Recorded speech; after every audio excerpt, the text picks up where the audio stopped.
Herb Adderley etched his name into the NFL record book with this 80-yard interception for a touchdown. Hope that God can defend him. Yeah, got the world trying to kill him. Yeah.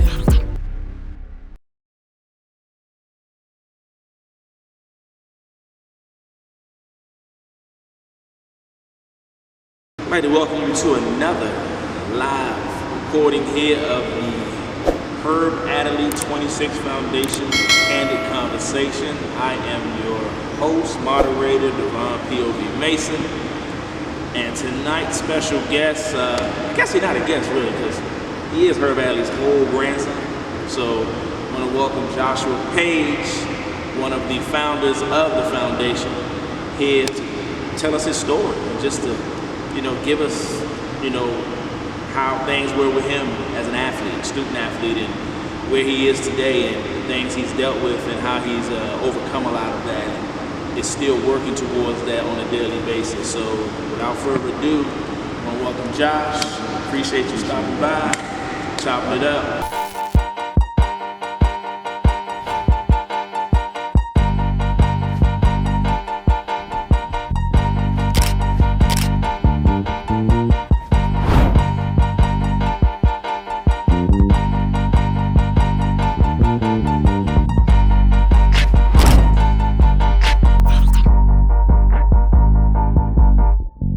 Tell us a little bit about yourself. Yeah, born and raised in D.C. Grew up an athlete, came from an athletic family. Of course, you just said that my grandfather played in the league, Hall of Fame cornerback. My cousin just retired his NFL career with the Los Angeles Chargers. So it's kind of, it's in my blood, it's in my background. So, yeah.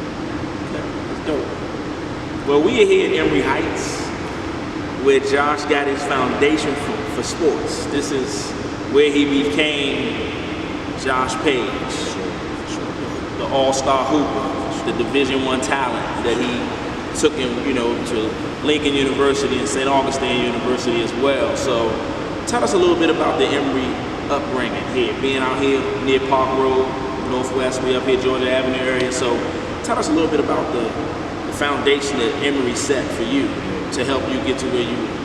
Well, before I told you off camera, it's home. I feel comfortable every time I come in here. It's family.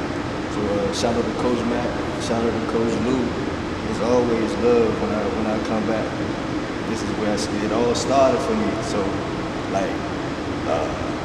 basketball, just taking my game to a whole another level.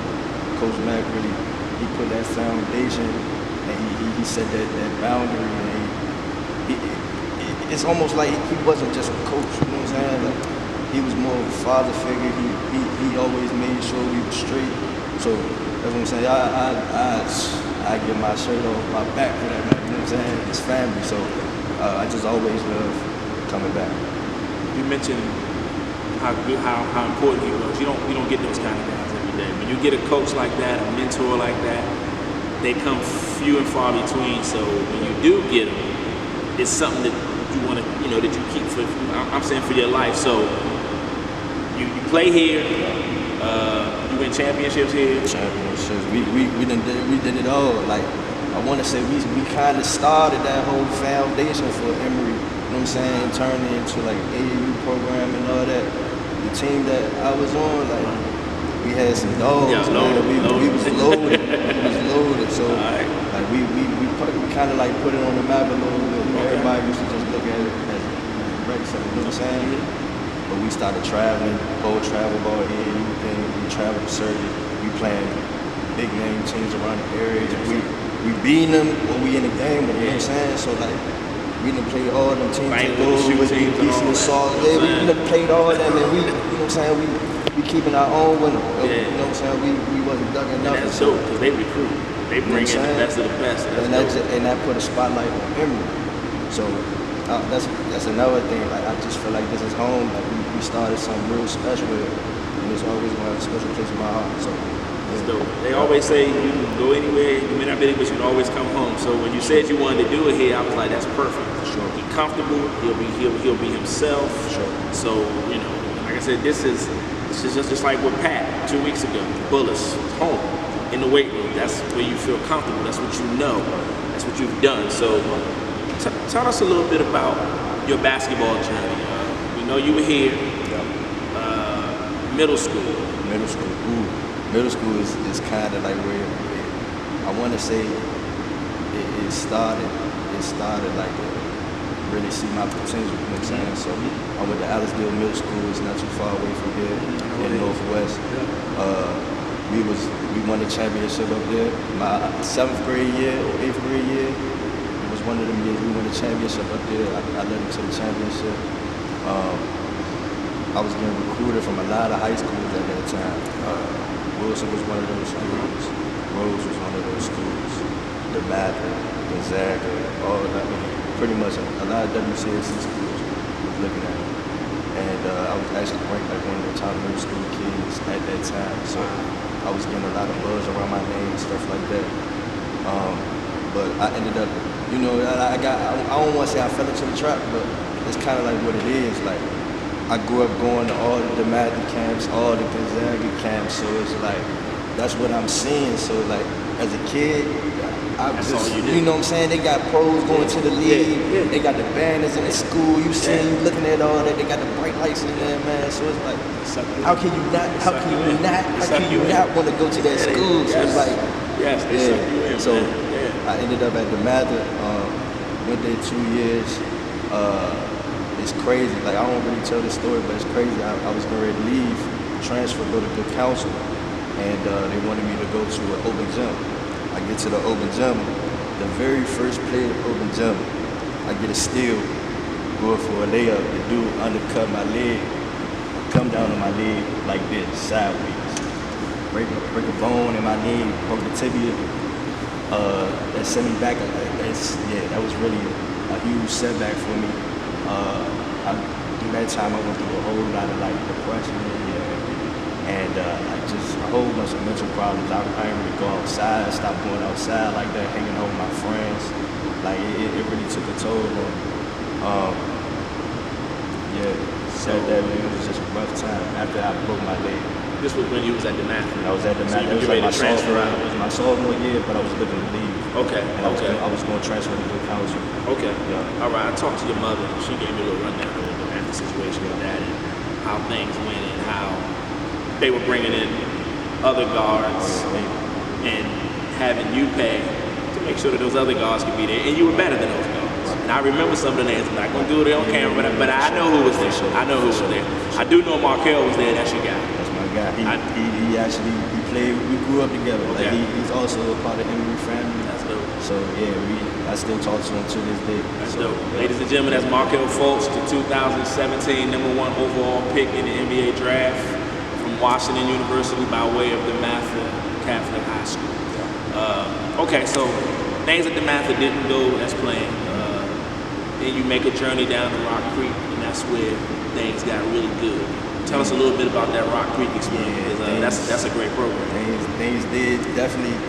It put things into perspective because actually I got to shout out Coach Mack again because if it wasn't for Coach Mack, I wouldn't have been at Rock Creek either. He put that word in to Coach Cole, and that's how I ended up out there. So Rock Creek was cool though. It was as soon as it felt like home. As soon as I stepped foot on, it's a small school. It's a small school, so like I didn't feel no pressure. They welcomed me with open arms. As soon as I got there, Cap was cool. So Rock Creek was definitely special. My first year I got there, it was kind of like all over the place because we was trying to figure things out. Yeah. You know how that goes. Like new school, everybody trying to get facilities. It was a new school. Everybody was new. Everybody trying to get adjusted. So everybody trying to feel their way out. So first year was just kind of a build. I probably averaged about I want to say 15, 16 points, like 6 rebounds, like 4 assists. So it was just like kind of a freelance year. I get it. But my senior year is when things kind of turned. It turned up a notch. We had a lot of talent. We got Sharif Kenny, Tough. Sharif Kennedy, Tough. he's at Bryan University Tough. now. Yes, indeed. Tough. Earl Timberlake. Timby. He's also Tough. He's also Dunk on you, lefty. Yes. Yes. And he ended up at the Mather. Yes, sir. He goes to Bryan University now as well. Okay. Jermaine Harris. Another tough one. Yes, sir. He committed to Rhode Island. He's just a Kyle Rhodes. He at Fordham University. Like it was just we had talent all across the board. We was ranked at one point. I want to say we was ranked like 18th in the nation at one point. We got an invitation to Dick's National Sporting, the national tournament. We played Oak Hill that year. Yeah. We held our own with Oak Hill. So you know what I'm saying? It was. I wouldn't take that with like to people like high school kids. I wouldn't even I would tell them to like don't take them years for granted. Like, Because they end fast. Those are special years right there. Like you can't get them back. You can't. Those are special years. Bill Bonds. Get them back, man. Bill Bonds and just have fun. Cause those years right there, those are special years. So Yep. So Rock Creek, great year. That leads to a full ride to St. Augustine. No. Lincoln It's first? crazy. It's crazy because my story's so crazy, Go man. ahead, Because I actually ended up that whole year. I had interest, a whole bunch of interest from Division 1 schools, Division 2 schools, but nobody pulled the trigger and offered until late. It was about August. School's about to start up in like 2 weeks. Somebody, I don't know how it happened, but shout out to Coach Dorian Long. He came down to a workout. I was working out. He came down to see me, and he offered me on the spot. So it was just a blessing from God, because I walked out of Rock Creek with no offers. I was one of the only person on that team. That team where we was like ranked and all that. Didn't get offered. I was one of the few that it hurt. Because I was, you know what I'm saying, I was one of the key players. Part of this, like, how come nobody not offering me? You know what I'm saying? So it was tough. It was tough, but then they tried to throw the hype thing in there. The height thing, but it's like, you know what I'm saying, I was playing out of position because I could play like the 1 through 3. Yeah. I was defensive minded, slashing. That's back then when I had a little bit of bounce, I'm dunking on people, you know what I'm saying? So yeah, it definitely took a toll on me, but you know what I'm saying, like I persevered through a whole bunch of stuff in my life, so like it ain't stopped right there.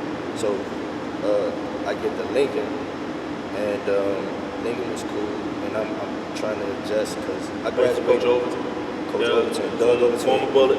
Former Washington Bullet. Sixers. AI, right? Yeah, AI. Played with a bunch of teams, but I do remember him from the Sixers and Bullets mainly. Yeah. Played over 1,100 NBA games, I believe, if I'm not mistaken. Really good guy, too. Really good guy. Cool. It was cool. I learned a lot from Dio. Okay. I learned a lot because, like you said, he played in the league, so he got that league knowledge. And like that, he would tell us, like one of the things he would tell us all the time is, it's crazy because it really don't make sense, but like he would tell us all the time, you don't gotta be in the gym for 5-6 hours working out. You get in the gym, you get your good reps in for a good hour, you straight. Like you get your spots, you get to your spots, you get your shots. That's all you need. You just repetition for real. Like, Muscle memory. You know what I'm saying? That's all it is. That's all it is. That muscle memory. And that's one of the key things that stick out that he always used to tell us, that sticks to me to this day. But my freshman year was cool. Coming from Rock Creek, like it was a small school, so I'm kind of like open eyes when I get to Lincoln University, HBCU. So I'm like around all these people, like I'm like, bruh, it's a whole bunch of people. Like I gotta like kind of balance. This where the balance come in with the school, basketball, girls, you know what I'm saying? Everything. So it's like, and you on your own, and I'm on my you own. an adult. You gotta be an adult and make adult decisions. I had to figure it out quick. I had to figure it out quick. So, but Lincoln was definitely cool though. Okay. I want to say that was some of my best years. Were they in the CIAA at that time? They still in the CIAA. Were they at that time? Because I know they came over. Because I'm a Bowie guy, so I know that when I went there, they weren't in the CIAA. So for real? yeah, they weren't. They came to the CIAA after I was gone. So them and actually them and Chawan weren't there. Chawan, they just left. Yeah, they just left again. Yeah, so they weren't there at all. So I know when my daughter just graduated from Bowie, so we sort of play Lincoln for senior day this year. Okay. And I was like, okay, bet, cool. But I knew they were in the conference now, but they weren't in the conference. They were in it years ago, then they left and they came back. So, okay, dope. So how many years were you in Lincoln? I was at Lincoln for 2 years. Okay. My second year didn't end that well for me. This kind of where me and the coach kind of fell off a little bit. The coach that recruited me to Lincoln ended up leaving, taking a higher up job at a D1 job. He got that call. So as soon as he left, things just got real shaky. Like the head coach, Leo, he brought in guys from, you know what I'm saying, I don't even got to go into all that, but it became a political game. And so just trying to play my part, play my role. When I'm getting out there, I'm getting like frequent minutes. Like some games I play like 20 plus minutes, and some games I play like 5 minutes. So and then, you know what I'm saying, then I go talk to the coach about it, and he'd be like, you're not doing nothing wrong. You know what I'm saying, I'm just trying to work it in, work you in, stuff like that. He was never giving me like, at first, like from my first year to my second year, it was totally different. It's totally different. Consistency. You knew what Consistency. to expect every day. So now you go from, I know I'm going to get 17, 18 minutes a night to, Exactly. I might not see the floor till garbage time. Exactly. 5 minutes to go and, you know, I get it. And it's tough when you don't really get no explanation about Yes, mentally you like, Get to the he toe. telling you didn't do nothing wrong. And But in like- your mind, you did do something wrong because all of a sudden we go from it. At times, like, me getting all this playing time, me being a real piece of what you're doing, of what we're trying to accomplish, to now an afterthought. Oh, go out there now, it's 4 minutes to go, we down 20 or whatever, or we up 20, go out there, you know what I'm saying? I get it. So that took a toll on me too. Like my whole sophomore year, I think it was kind of just, it was dreadful. Kind of like I stopped going out, I became depressed again. Okay. So like I stopped going out. I would just stay in the room, play the game. Like it would be days where I don't even go eat. I wouldn't even eat, and just because I'm thinking like, what am I doing? Like, I'm wasting time here. I know I'm sound better than some of these guys out there. You know what I'm saying? The same story. So I'm like, what do I have to do? I'm just asking myself every day, like, what do I have to do? I'm working on my game. I'm getting in the gym. What is it that I need to do? I'm trying to talk to the coach. I'm not getting the answers that I think that I, you know what I'm saying, that I need. That you need. So, You need some not closure, but you need some compatibility where I just need something to work with. to let you know, okay, this is what I got to do. He's just telling you there's nothing you're doing wrong, which is, in a way, it's just kind of like blowing you off. Like, And that's exactly what it felt like. blowing you off. Like, That's exactly what it felt like. Yep. So Dorian brought you in, you Dorian guy. Exactly. He gone. Exactly. You still here, I'm going to keep you here, but I ain't worried about you. Exactly. You felt disposable. Yeah. That's how you felt disposable. Exactly. Yeah, and that's not a, and I can only imagine how that felt because now you're saying to yourself, am I good enough? Then you know you're good enough, but question yourself after a while because somebody in a position of authority that you're supposed to be able to talk to express yourself and get a real man response. He's the head coach. It's his job to give you a real response. And if he doesn't, it puts you in you're a young adult trying to figure this thing out in life. You what, 19, 20 now? At that time. Trying to figure it out. He's a 40-something-year-old man, 50-something-year-old man that been playing the NBA, and it's like you expect more, and you didn't get that. So mentally, it started to mess with you. I get it. I totally understand where you come from. I coach. I know what that's like. That's why I always try to tell the youngins. I'm gonna be 100% honest with you. You're never gonna get fake from me. You ain't good enough to go to the next level and get your papers. Oh, you good enough, but you're gonna have to work a little hard. I'm not gonna sugarcoat nothing. Why you not playing? You're not playing because this kid is just better. And I hate to be like that. I'm gonna be blunt. He's better. So he's gonna play, and you're gonna have to wait until he's ready to come out. Or if he gets hurt, unfortunately, then we'll play. But that's just how it goes. That's guy gonna play. So he wasn't giving you that. He's just telling you it's not anything you're not. It's not anything you're doing. That's not an excuse. Yeah, that's what I'm saying. That's an around the way BS way of trying to just keep you at bay so he can do what he want to do with his new tools that he done brought in. Yeah, I get it. So I can see why your mental was starting to be played with and you depressed and you don't want to come out the room and you're around all these people in Pennsylvania. You're like, man, in the middle of nowhere. Like, I'm from the city. And we're in the middle of nowhere out here in Lincoln. I get it. I get it, Josh. I get it, bro. I get it. I get it, fam. I get it. So, tell us how that ended up there. How did that come to an end? How did that fit? I know it didn't finish well. Yeah, that situation definitely didn't finish well. Like I said, it took a toll on me, man. So I ended up leaving. I couldn't find a school. That following year. So I ended up at home. I came back home. Like, I was ready to be done with college, man. I was about to drop out. Wow. I told my people, I'm done. I'm done. And I ended up taking classes at Montgomery College. And then just the grace of God, like, I never gave up. I'm still working out, getting in the gym, making sure, like, everything's straight. I'm emailing coaches, letting them know what's up. You grind. Yeah, and then just one day, one coach from St. Augustine University just happened to reach out. Like, it's just another miracle that happened, just out of nowhere, just random. Just reached out, said, hey, I really like your game. I'm gonna offer you full scholarship. What? Full scholarship. Look at God. That's what I'm saying. Look at God, man. You put it. You didn't quit, even though the odds were stacked against you. You said, you know what? You could have just came home, sat, and said, no, I'm just going to go into whatever. You said, no, I'm going to keep pushing. I'm going to keep putting my paper out there. I'm going to keep putting my name in these dudes' ears. I'm going to keep emailing.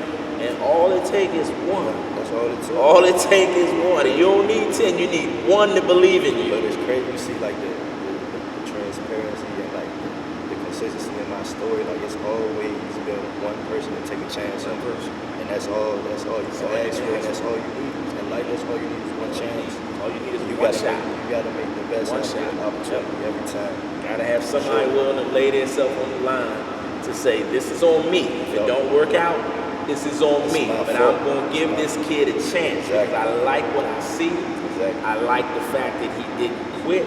I like the fact that he kept. They knew your story. So for you to keep pushing and persevering and saying, somebody gonna give me another shot. That right there I would have offered you just on that, because I know you can play ball, but I'm talking about your mental has to be strong, because to go through what you went through and to still be able to push yourself to send out emails, to still go to the gym and put yourself in position to stay in shape, to still get up every day and go through the life of a D1 athlete, which is 5 a.m. to 11 p.m. the same day. You get 6 hours and you're right back at it again. So all of you guys, like I said when we had Patrick Johnson on, that think D1 is so easy. Just another D1 athlete here, he can tell you that it's complete. Your life is, you have no life. It is all about the school and that sport you play. Am I right? Am I right? You know, that's what it's all about. So let's just be real. That's what it's all about. So we go to St. Augustine. So we get there.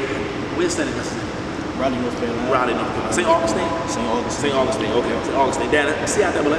Yeah, right. So you got CIAA, you got St. Aug, and you got Central on the other side in Durham. They were rivals. Central went up to the MEAC. So, okay. Tell me a little bit about your time down there with the Falcons. That's Falcons, eh? Mm-hmm. Falcons. Tell me a little bit about that. Yeah. It was an eye-opening. Another small school for HBCU. But it was cool though. I really enjoyed my time, but it's a lot of stories into that too. But the coach that offered me full ride, like he welcomed me with open arms. Okay. So like I'm playing a lot. I'm you know what I'm saying, putting numbers up. The first year I'm there, and it's like a cycle again. That second year, stuff start to fall off. You know what I'm saying? So, and it like I'm saying, it's just a cycle with me. Like what I feel like I've been through in life. I just think it's like a ongoing cycle, like repeating the same situation, same scenario. So, I'm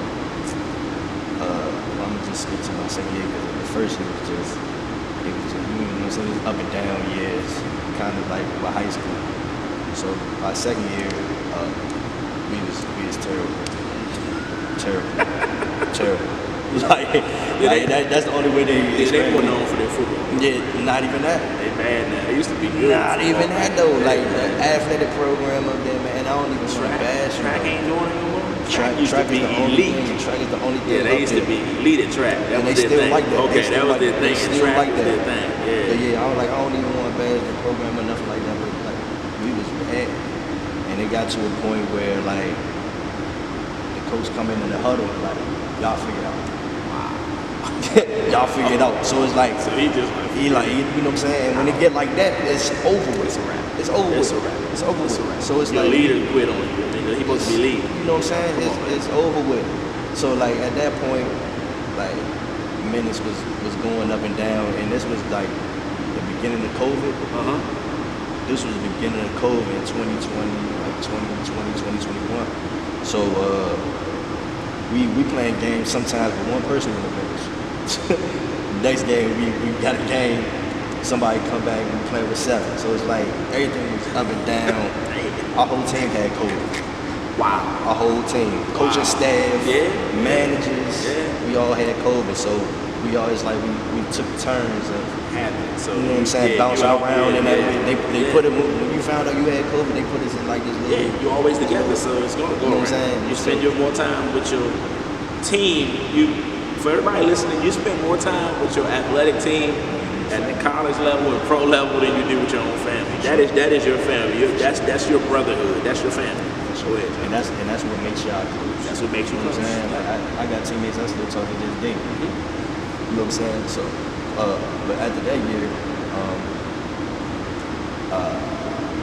what was that? 2021. So after that year, I ended up, you know what I'm saying, pledging for the South African fraternity, and my grades. So that kind of caused me a little bit. I tried to like scramble and take summer classes just to get back on track so I'd be eligible to play.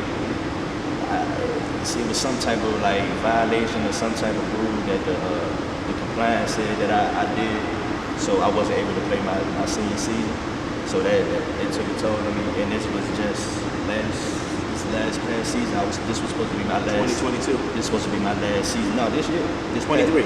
This was supposed to be my last season, and I wasn't able to play because my grades was messed up. You know what I'm saying? So I don't want to say I was focused on the wrong thing, but I let stuff get in the way of my main goal. You know what I'm saying? Like I grew up a basketball player. I got people asking me like, "Charles, you don't play basketball no more? You know what's going on? You don't hoop no more?" But it's like I messed that up for myself because I wanted to, you know what I'm saying, be a part of something I felt like was bigger than me. You know what I'm saying? So when my grandfather died, I'm a legacy. So when my grandfather died, I told myself like I got to do this. You know what I'm saying? Like join the fraternity. I never got a chance to tell me that I was interested in doing it. And so I made a promise to myself that I wanted to do it for him. You know what I'm saying? So I made that happen in 2021. And you know what I'm saying? Unfortunate things happen, but do I regret doing it? No. You know what I'm saying? Because I got a life, you know what I'm saying? I got a lifelong bond of brothers. You know what I'm saying? So I gained something out of it for sure. Yeah, for sure. For all of you don't know, we Herb Adderley Foundation, Herb Adderley 26 Foundation. He was the original shutdown corner in the history of the NFL. In my opinion, ESPN. Get that together. That whole list y'all had where he wasn't even on the list. I'm like, come on, man. Come on. We without Herb Adderley, we don't have Dion. We don't have Chan Bell. You know, we don't have Daryl Grant. We don't have them guys, Aeneas Williams, all them names on our list. We don't have Rob Woodson. We don't have Richard Sherman. Without Herb Adderley, we don't have. Y'all don't know what a shutdown corner is. A shutdown corner means he takes a half of the field and the rest of the defense covers the other half. You don't, until you understand how serious that is in the game of football and what it does for a defense, you probably wouldn't understand how great it was. We saw Dion do it, but Dion wasn't the first guy. Herb Adderley won 6 championships. 6. And in my opinion, he's a top 20 player all time. If you're going to put together 22 players on both sides of the football, he needs to be on that first list of defenders. Simple as that, just because of what he accomplished. So he has to get credit for that. We need to start pushing his name around more because I see his name on now a lot of things when I see these lists, and I'm like, where's his name? And I was saying that before I met y'all. I was writing pieces on him, if y'all read. I wrote the piece on him, so I was telling my wife about him years ago. So it wasn't something that just happened. I've been hollering Herb Adderley for about 7-8 years. Like, when are we gonna get the respect? When is he gonna finally get the respect that he has earned? It's kind smack in the face, you know what I'm saying? But he had that whole like lawsuit. I don't know if this guy had anything to do with it, but he was like fighting a lawsuit battle with like the name and likeness, you know what I'm saying? So when he won that case, it's like things got a little weird a little bit with like, They black, you know what I'm saying? Like, yeah. The NFL do things like that. You know how It's all good. It's just a shield, man. They do what they want. It's all good. I want to ask, did you feel pressure because of how great your grandfather was? Was that part of your, trying to live up to the standards of a legacy, of somebody that has a yellow jacket and a busted can?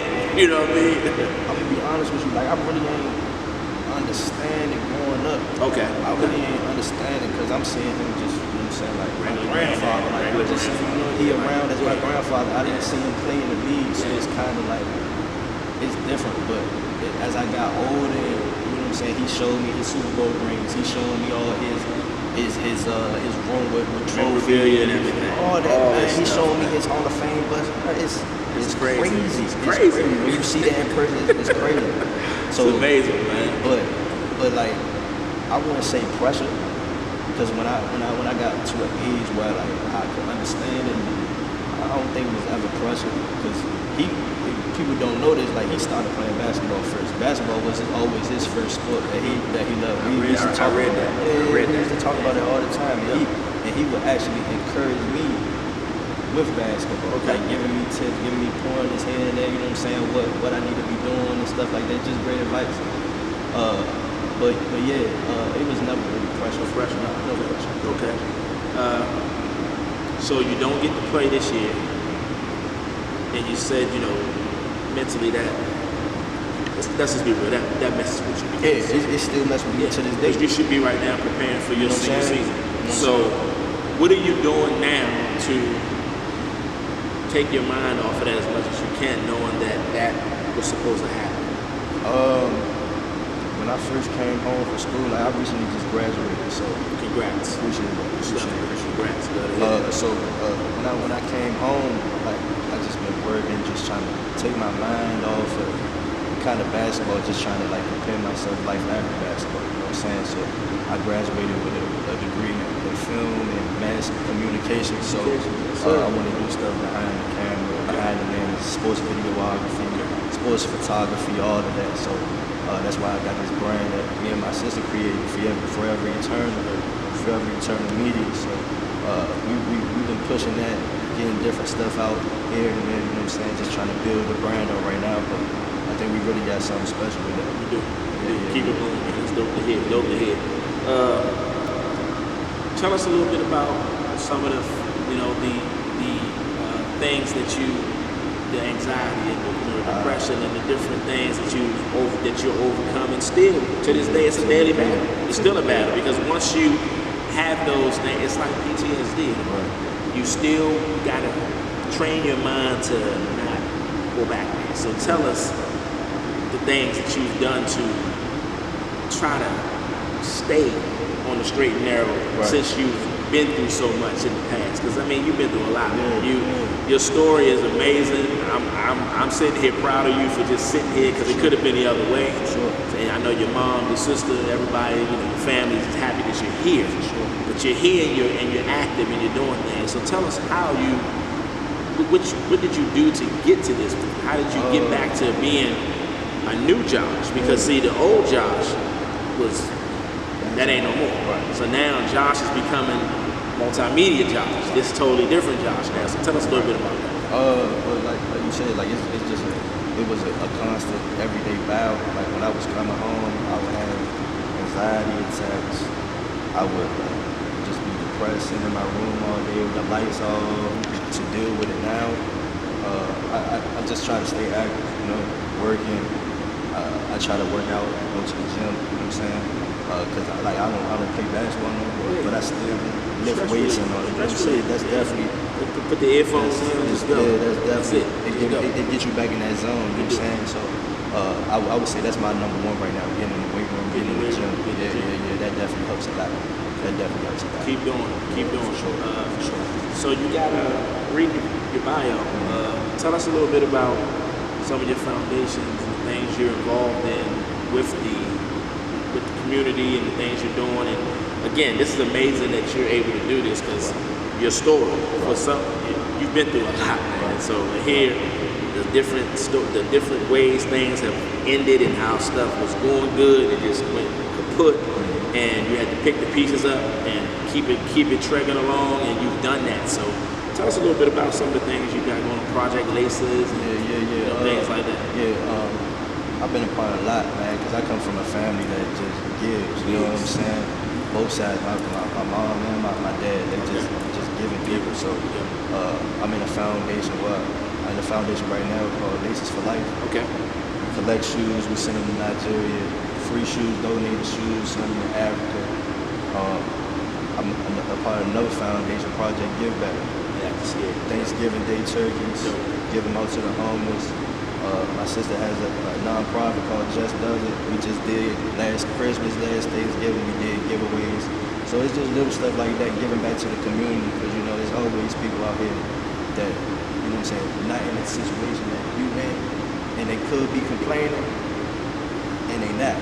So if they would kill to have what we have, you know what I'm the saying? life we have. We have a great life and we don't know. You know what I'm saying? We take it for granted. Yeah, so it just made me, when I do give backs and things of that nature, it just made me realize how blessed I am. You know what I'm saying? So yeah, I don't take that for granted either. Okay. How was that first time you went to the Hall of Fame last year? How was that? Being that you're a legacy and that's your, seeing the bus, you mentioned how the bus, you was amazed to see it and you're like looking at it like, wow, this is really my grandfather. This is real. This like, how was that? It was cool, man. It was actually amazing because we got a chance to see everything. You know what I'm saying? We getting tours, we getting picked up from the airport and a little sprinter jump. Like we getting treated like superstars just because of his legacy. You know what I'm saying? The legacy he left behind. So we did everything like people that you see on TV, Charles Woodson. I'm going up to Charles Woodson.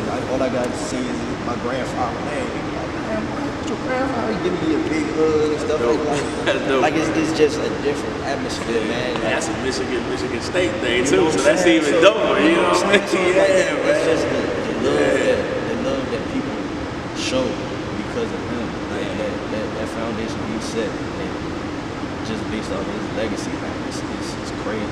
It's crazy. For all you listening, I may not have said this tonight. I don't know why, but this is a safe space. This is a place where you can come and be you. You can talk about things that you may not have wanted to talk about in the past. That's what we're here for. So don't hesitate. If you want to talk and want to be one of the featured athletes, check out the Herb Adderley 26 Foundation online. Reach out to the founders, Tony, Josh, Justice. Let them know we'll set up something, interview, sit with me, moderate. We'll just let you be you. Get something off your chest, because too many student athletes, young athletes keep things bottled in. And Josh just said he kept so much bottled in for so long that now he's a new person because he's able to talk about it and he can actually look at that and go, I overcame it. So if I could overcome that, and I was a D1 athlete, just like I told Pat, if you can overcome that and you were at the top of the food chain, you was D1. Somebody that ain't as good as you can look at you and go, oh, there's a chance for me to be okay, because if he can recover from that, considering where he was headed and may not have gotten there, I can do the same damn thing. Anything you want to say to the youngins out here, the youth, anyone that may not be willing to talk and are sitting on their hands right now and go, oh, I may want to talk, but tell them why they maybe should do it. Tell them. I feel like you said, man, it is a safe space. So you come get stuff off your chest that, you know what I'm saying, that you feel like it's just weighing on your shoulders, and you feel like it's taking a toll on you. Just come let it out. You ain't in a judgment-free zone. So whatever you stay, you know how they say, whatever stays in Vegas, whatever happens in Vegas stays in Vegas. It's the same thing here, man. So come get the stuff off your chest. Come get the stuff off your chest, man. We ain't gonna keep that bottled in. We ain't gonna judge you. Keep it. Get it out. It's best to let it out. Sure. So, What else are you doing right now? I mean, I know you're busy, you got a lot going on. You know what I'm saying? I'm just trying to stay out of the way right now. I'm working out. You know what I'm saying? I'm just trying to get my foot in the door for my next adventure in life. Yeah. You know what I'm saying? So, yeah, I'm grinding right now. This is a grind period. Yeah, like you say, that's what it is. That's what it is, man. We always grind. Grind period, grind time. Yeah. Anything else you want to mention? I mean, I know we can probably do more. We do a part 2 of this because I know you probably got more. But anything else you want to throw out there tonight to give people something to look forward to? You know, we come back to this and you want to reveal a little more that you may have. That's it for now. But you know what I'm saying? Like it's definitely we got some things in the making with this, man. It's already people been hitting me up about being special guests on the show and stuff like that. So yeah, it's more coming soon. For I'm sure. excited So for this. Tap in. Excited for this. Y'all hear this? Tap in.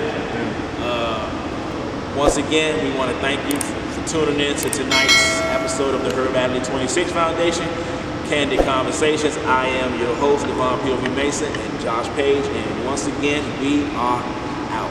Thank you and God bless. Herb Adderley etched his name into the NFL record book with this 80-yard interception for a Yeah, touchdown. hope that God can defend him. Yeah, got the world trying to kill him.